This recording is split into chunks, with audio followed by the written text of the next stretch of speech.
सुप्रभात, नमस्कार बच्चों। आज हम, जैसा कि आप जानते हैं, स्वर संधि व्यंजन संधि की चर्चा हो चुकी थी। आज हम विसर्ग संधि की चर्चा करेंगे। आज हम विसर्ग संधि पे चर्चा करेंगे और विसर्ग संधि में क्या हमें करना है, कौन कौन से रूल हैं, कौन कौन से नियम हैं, कैसे हम उसको विसर्ग संधि बना सकते हैं, संधि विच्छेद कैसे हम करेंगे। आज इस विषय पर हम चर्चा करेंगे, क्योंकि इससे भी क्वेश्चन जो है वह पूछता है। तो आइए सबसे पहले हम जानते हैं कि विसर्ग क्या है। सर्वप्रथम हमें यह जानना होगा कि विसर्ग क्या है, फिर हम आगे बढ़ते हैं। चलिए, तो सर्वप्रथम हम समझते हैं। जैसा कि आपने देखा होगा, जो हमारी हिंदी वर्णमाला है उसके स्वर के अंत में आपको ये दोनों वर्ण दिखेंगे। स्वर के अंत में ये दोनों जो हैं आपको दिखेंगे। ओके, अब इन दोनों में, ये तो आप और जानते हैं, परंतु इस अ के ऊपर जो लगा है वो क्या है, यह जानने की बात है। वह क्या है, और यहां अ के बाद जो दो बिंदी आपको दिख रही है ये क्या है, तो यही है। आपको मैं बता दूं, इसे हम कहते हैं अनुस्वार। ये अनुस्वार है, और ये जो दो बिंदी आपको दिख रही है इसे ही हम कहते हैं विसर्ग। ध्यान से देखिएगा,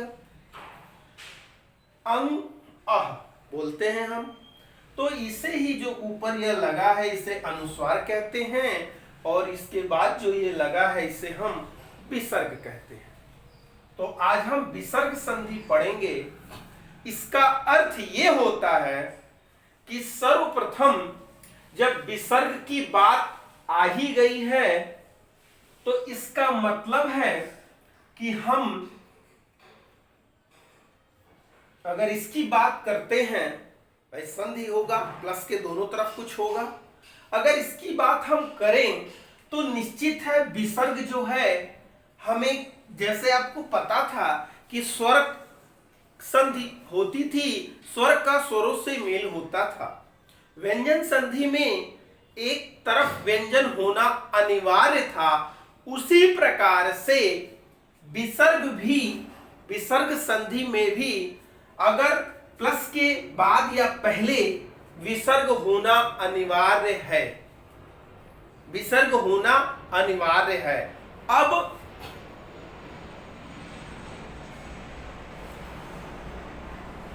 यहां पर ये हम समझ गए कि विसर्ग संधि तभी होगी जब प्लस के पहले या बाद में किसी एक तरफ विसर्ग होगा। परंतु आपको पता है कि यह जो विसर्ग है वह, उसको आपने कभी ऐसा नहीं देखा होगा कि वह किसी स्वर या व्यंजन के पहले आ जाए। ऐसा कहीं नहीं मिला होगा आपको।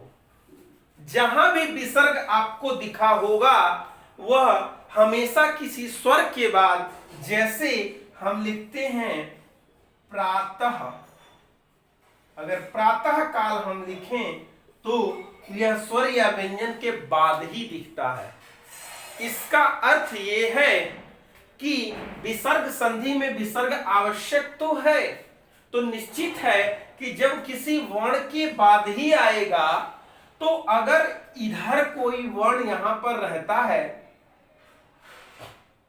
और यहां पर विसर्ग आए तो फिर उसका मतलब क्या रह जाएगा, क्योंकि हमें तो प्लस के पहले और बाद में देखना है।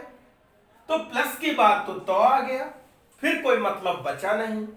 इसका अर्थ ये होता है कि हमेशा और हमेशा आपको प्लस के पहले ही विसर्ग मिलेगा। अब उसके पहले चाहे वो कोई भी वर्ण हो, अ हो, आ हो, ई हो, क हो, ख हो, ये बात की बात है कौन सा वर्ण होगा, लेकिन इसका मतलब यही होता है कि प्लस के पहले आपको विसर्ग मिलेगा। ये तो कंफर्म हो गया कि प्लस के पहले विसर्ग आपको मिलेगा। तो इसका अर्थ हम समझ लें कि एक तरफ विसर्ग अगर होगा तो वहां पर हम विसर्ग संधि कहेंगे, उसे हम विसर्ग संधि कहेंगे। जैसे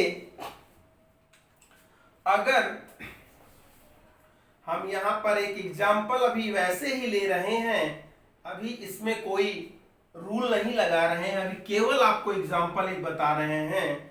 जैसे नमः प्लस कार, जिस प्रकार नमः प्लस कार को अगर हम देखते हैं तो यहां पर प्लस से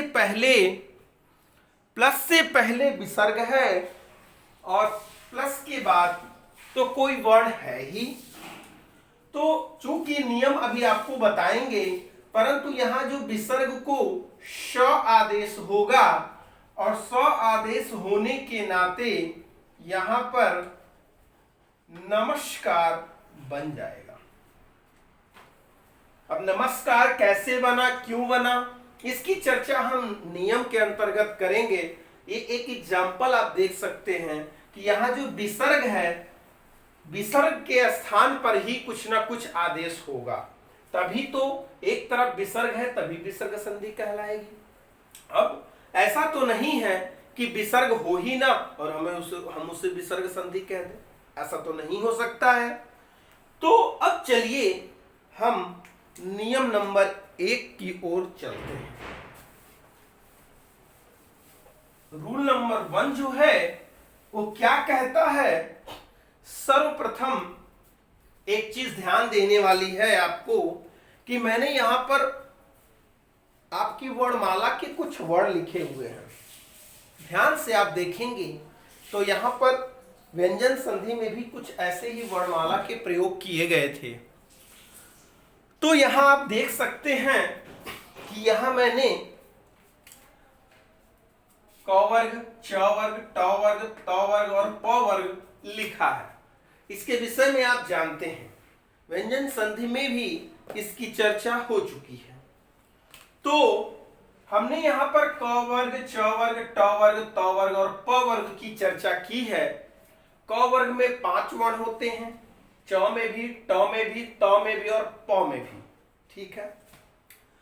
अब जैसा कि मैं बता दूं कि पूछा जाए कि पहले वर्ग का पहला अक्षर क है, तीसरे वर्ग का, ट वर्ग का तीसरा अक्षर ड है, तो इसीलिए मैंने यहां पर लिख दिया है। ध्यान से आप देखिएगा, पहला, ये हो गया पहला वर्ग के सभी पहले अक्षर, इसीलिए मैंने एक लिखा, इसको पहला आप कहेंगे। ये दूसरा, ये सभी वर्गों का दूसरा वर्ग है। ये तीसरा वर्ग, ये चौथा वर्ग, ये 5वां वर्ग, ये मैंने आपको बता दिया। अब इसके बाद क्योंकि इसकी आवश्यकता पड़नी है, मैंने यहां नंबरिंग कर दी है।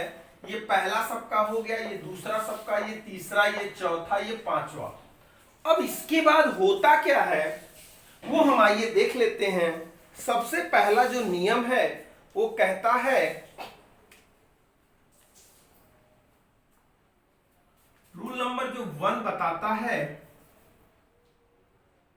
विसर्ग का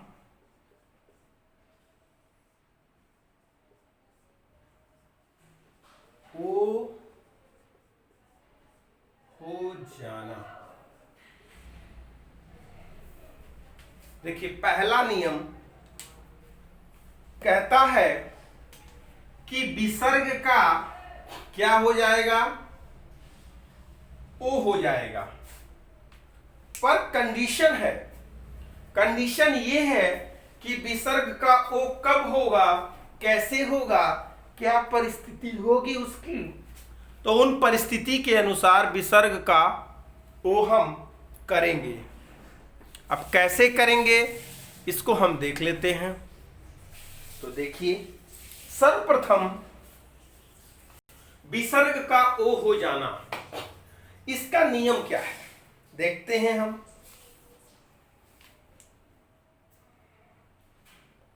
तो इसका जो कंडीशन है वो कहेगा विसर्ग के बाद, अर्थात जब विसर्ग लगा दिए तो यहां प्लस होगा ही, विसर्ग इधर हुआ, इसका मतलब प्लस के बाद क्या आएगा तो हम ओ करेंगे। कैसे करेंगे अब देखना होगा। एक चीज और आपको ध्यान देनी होगी कि यहां पर विसर्ग के पहले अ होना चाहिए। ध्यान दीजिएगा, थोड़ा सा डिफरेंट है लेकिन सरल है। कैसे? विसर्ग, भाई विसर्ग तो कहीं भी आ सकता है। मान लीजिए विसर्ग तो हम यहां भी क के बाद भी विसर्ग हो सकता है, यहां पर अगर क पे हम उ की मात्रा लगा दें यहां भी विसर्ग हो सकता है, यहां पर हम की कर दें वहां भी विसर्ग हो सकता है। तो इसमें तो आ की मात्रा है, इसमें उ की मात्रा है, इसमें ई की मात्रा है। तो यही इसका कहने का तात्पर्य है कि विसर्ग से पहले अ हो तथा बाद में क्या हो। तो ये कहता है कि प्लस के बाद या तो अ आए, अब लिख करके लिख रहा हूं समझ जाइएगा, या तो अ आए या तो तीसरा जो वो है वर्ग है, या चौथा जो वर्ग है, वर्ग आप समझ रहे हैं, पहला वर्ग, दूसरा वर्ग, तीसरा, चौथा और पांचवा। तो या तो तीसरे का कोई सदस्य हो, तीसरे वर्ग का, या चौथे वर्ग का, या पांचवें वर्ग का,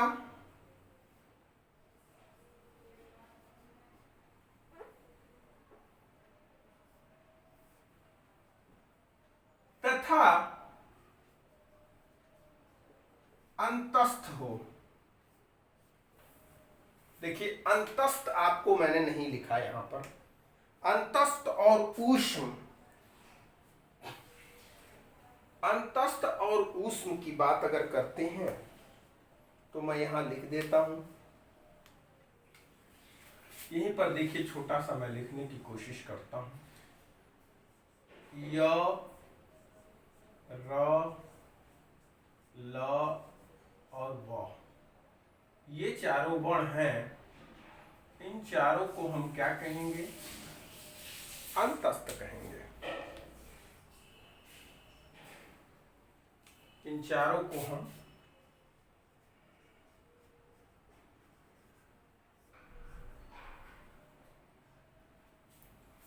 अंतस्थ कहेंगे। ठीक है। अब इसके बाद जो आता है वो है, अब यहां पर देखने वाली बात यहां पर ये आती है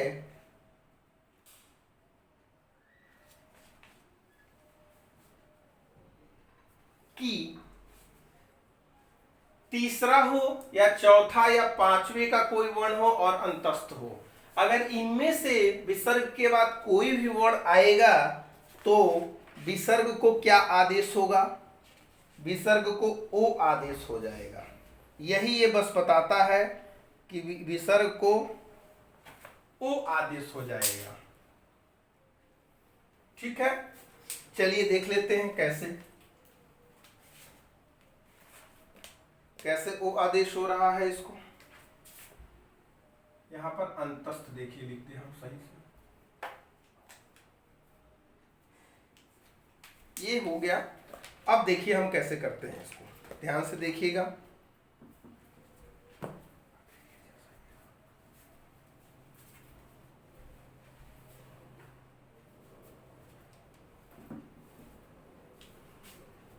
तो यहां पर देखिए विसर्ग का ओ हो जाना, अगर विसर्ग के बाद अ हो या तीसरे वर्ग का कोई सदस्य हो या चौथे वर्ग का कोई सदस्य हो या पांचवे का या अंतस्थ हो, अगर ये पांचों आता है तो हम विसर्ग का ओ आदेश करेंगे। तो विसर्ग को हम चाहे तो यहां पर हम लिख सकते हैं कि विसर्ग का ओ आदेश हो जाए, ऐसे बना दें।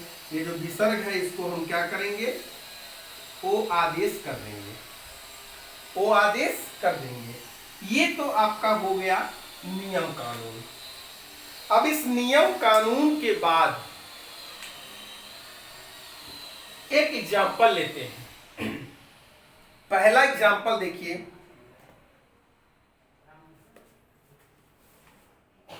देखिएगा मैं यहां से कर रहा हूं। मनः प्लस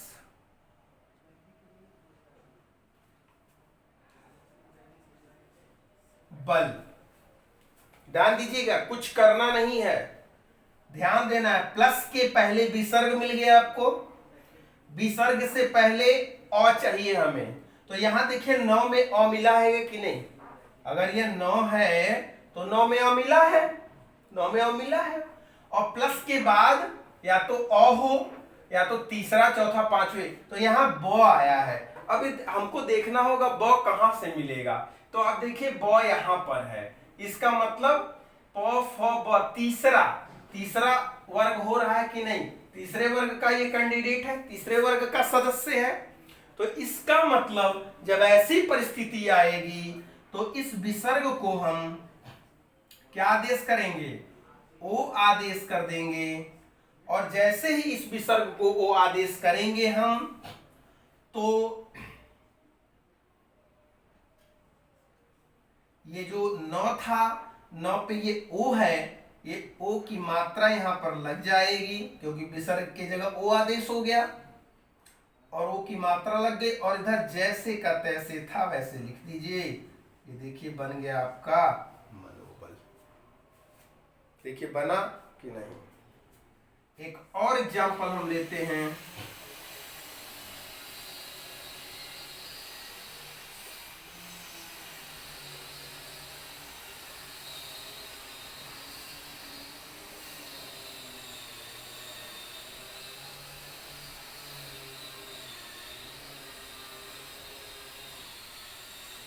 मनः प्लस रथ। ध्यान दीजिएगा, मनः प्लस रथ। अब यहां पर देखना है, विसर्ग से पहले अ दिख रहा है, विसर्ग के बाद र दिख रहा है। अब ये र हमको खोजना है, इसमें मिलेगा कि नहीं मिलेगा?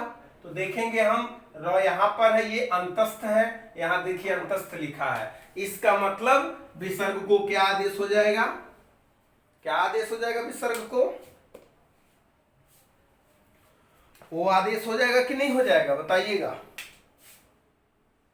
विसर्ग को ओ आदेश हो जाएगा, फिर 9 में ओ की मात्रा लग जाएगी, तो बन जाएगा आपका मनो और रथ। ऐसे मिल गया, क्या बन गया? मनोरथ। ध्यान से देखिएगा, देखिए तमह प्लस गुण, तमह प्लस गुण। अब यहां देखिए विसर्ग से पहले म में अ है, यहां अ था, विसर्ग के बाद ग है, ग कहां मिलेगा हमें? यहां मिला। यहां से हम देखेंगे तीसरे वर्ग का ये सदस्य है, तो इसका मतलब है कि विसर्ग को ओ आदेश हो जाएगा और बन जाएगा तमो गुण। एक और एग्जांपल देख लेते हैं, एक और एग्जांपल हम देख लेते हैं।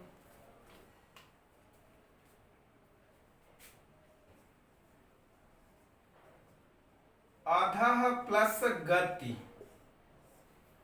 अधः प्लस गति। यहां भी विसर्ग को, क्योंकि इधर अ है इधर ग, ग तीसरे वर्ण का है, इसीलिए विसर्ग को यहां पर ओ आदेश होगा, तो बन जाएगा अधोगति। अधोगति हो जाएगा। एक और एग्जांपल हम देख लेते हैं।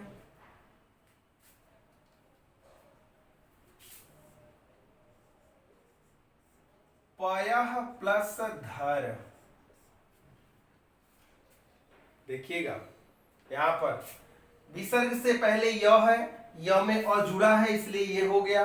विसर्ग के बाद ध है, अब ध खोजेंगे हम कहां से? ध को हमने खोजा यहां पर, ध चौथे का ये है, चौथे वर्ग का। तो यहां भी देखिए चौथा लिखा है, इसका मतलब विसर्ग को ओ आदेश हो जाएगा, और जैसे ही विसर्ग को ओ आदेश होगा तो बन जाएगा पयोधर, बन जाएगा पयोधर। देख लीजिए, इसका स्क्रीनशॉट ले लीजिए, फिर दूसरे नियम की ओर चलते हैं। हाँ,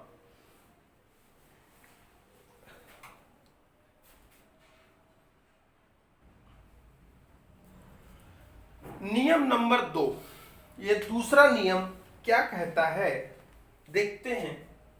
रूल नंबर 2 है, ये कहेगा कि विसर्ग का र हो जाना। देखिए दूसरा नियम है जो कहेगा विसर्ग का र हो जाना। अब विसर्ग का र कब होता है इसका कंडीशन बताएगा ये। रूल नंबर 2 तो बता दिया कि विसर्ग का र हो जाना, परंतु कब होगा इसकी कंडीशन बताते हुए कहते हैं विसर्ग का र तभी होगा जब, यहां पर आप प्लस लगा लीजिए, प्लस के पहले विसर्ग हो, और यहां आपने पिछले पहले नियम में देखा था कि विसर्ग से पहले जो था वो क्या था, अ था, केवल अ होना चाहिए था। लेकिन यहां जो है नियम बदल गया कि अ तथा आ को छोड़कर कोई अन्य स्वर, ध्यान दीजिएगा, इतना बड़ा लिखे हैं समझिएगा, अ और आ को छोड़कर कोई अन्य स्वर अगर विसर्ग से पहले हो और विसर्ग के बाद क्या होना चाहिए, ये र का नियम है कि र आदेश कब करेंगे, तो उसके बाद या तो आ जाए, वे ऑब्लिक बता रहा हूं, या तो आ हो या ऊ हो या दीर्घ ऊ हो, दीर्घ ऊ हो, और यहां पर कहेगा या तो तीसरा वर्ग का कोई सदस्य हो या चौथा वर्ग का कोई सदस्य हो या पांचवें वर्ग का कोई सदस्य हो, प्लस अंतस्थ हो, अंतस्थ हो।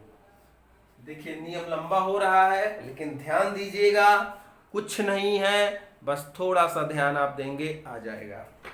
जैसा कि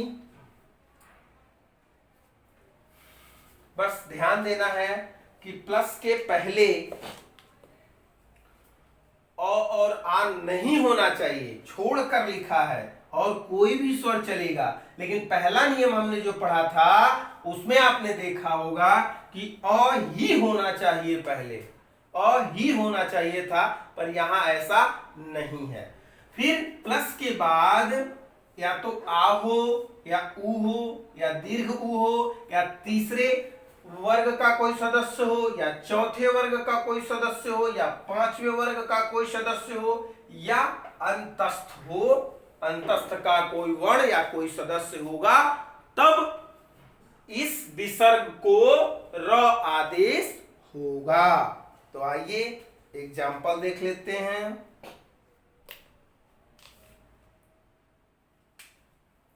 एग्जाम्पल मैं यहां से शुरू करता हूं। निह प्लस आशा, ठीक है। अब देखिए विसर्ग से पहले अ और आ नहीं होने चाहिए।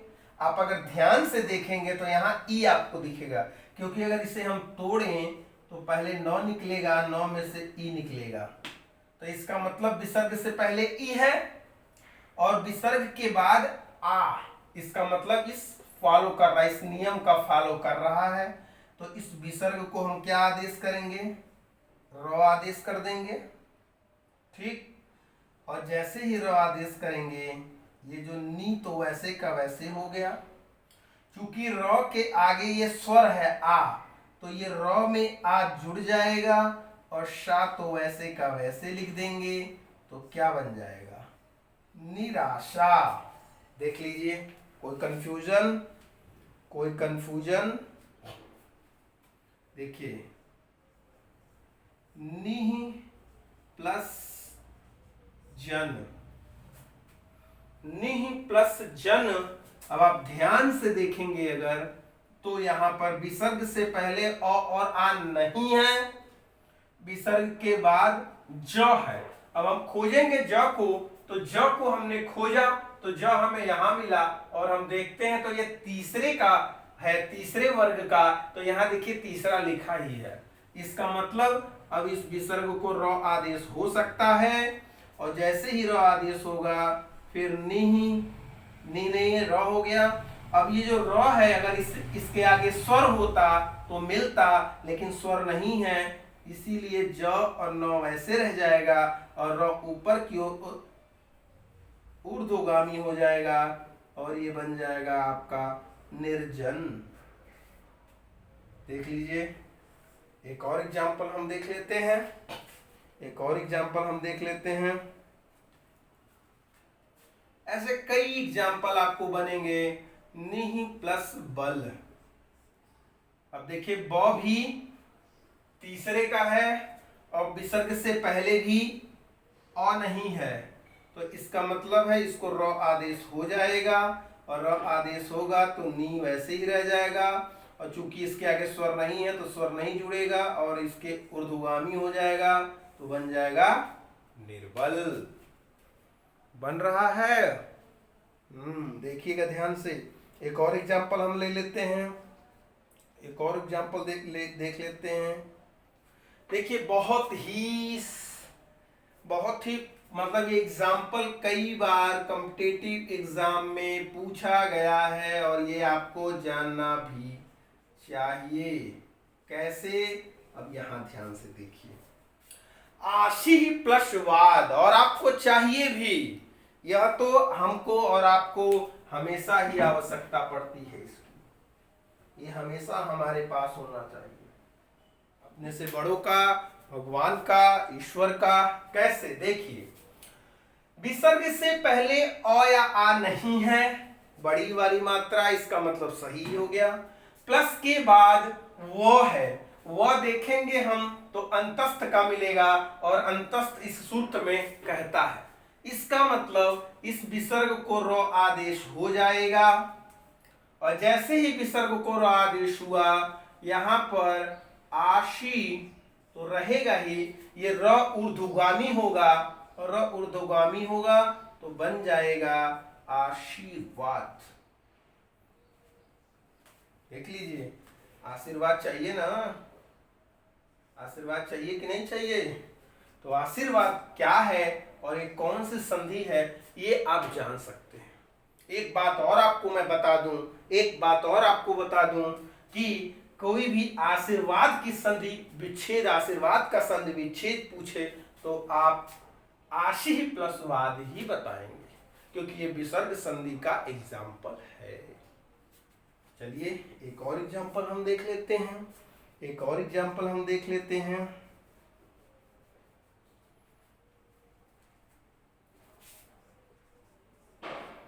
निहि प्लस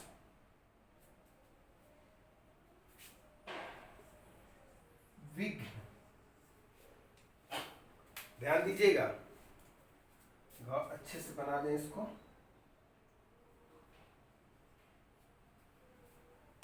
निर्विघ्न, एक ह है, इसको ह मत समझ लीजिएगा। निह प्लस विघ्न, अब विसर्ग को क्या आदेश होगा ये नियम आपका तय करेगा। विसर्ग से पहले अ और आ नहीं है, इसका मतलब ये हो सकता है। विसर्ग के बाद भी हम देखेंगे कि विसर्ग के बाद क्या है, तो विसर्ग के बाद आप कहेंगे विसर्ग के बाद तो ई है, विसर्ग के बाद तो ई का मात्रा दिख रहा है, तो यहां तो ई कहीं लिखा नहीं है। लेकिन ध्यान से देखेंगे तो आप पहले यह बताइए कि अगर व पर, अगर इस व पर ई की मात्रा लगी है, अगर इस व पर ई की मात्रा लगी है और इसे हम तोड़ेंगे तो पहले वो आएगा कि पहले ई आएगा? अगर हम तोड़ते हैं इसको तो पहले तो वो आएगा, ये तो बाद में ना आएगा।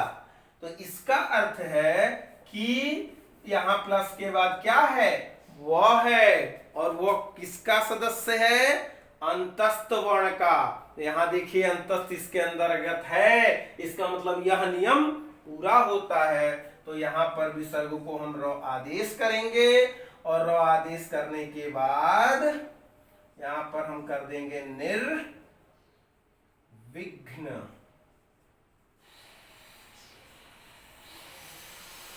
देखिए, देख लीजिए निर्विघ्न बना कि नहीं बना, कोई प्रॉब्लम? इसको आप इसका स्क्रीनशॉट आप ले सकते हैं, स्क्रीनशॉट ले लीजिए, टेक स्क्रीनशॉट।